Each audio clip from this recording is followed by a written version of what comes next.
that sounds fantastic. So, if somebody was looking at investing in property, what sort of options would there be to invest in property?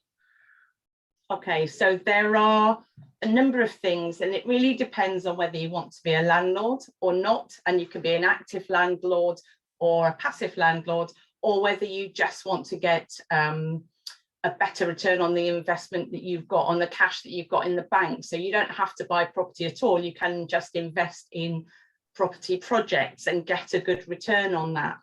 So if you want to buy property, you then have to decide why you're buying it and what you want to buy. So you can buy one that you will refurbish and sell it again or let it. You can buy one just like we did, which was we just wanted to let it out. You can buy a larger property, which you can then turn into a house of multiple occupation, which is where you let individual rooms. That's quite labour intensive, and there are all sorts of things you can do. That it just depends really on what your long-term goals are. So you have to think about that first, start where your long-term goal is, and then work back and work out how you're going to get there. And by talking to people like me or any other investor, will probably help you along that way by giving you the information that you need. Okay. Because I know from the conversations we've had about property investing and your business in general, I was quite surprised at how many different kinds of property investing there are, and how it can depend, obviously, if you have short-term goals, and as you told me before, whether you wanted to buy a house that needs refurbishing and then you refurbish it and then sell it for a profit that way, or whether you're looking for a longer-term goal of investing in it, like as you've done, for more of a returns-based thing over a long-term period.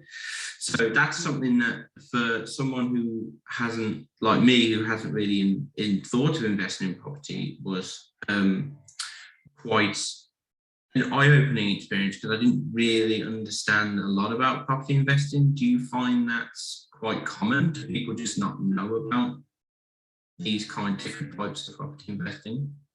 Yeah, I learned huge amounts. There was all sorts of things. Before I went on various training courses, and before I met a lot of other investors, it was the only option really was let's rent, let's buy somewhere and rent it out.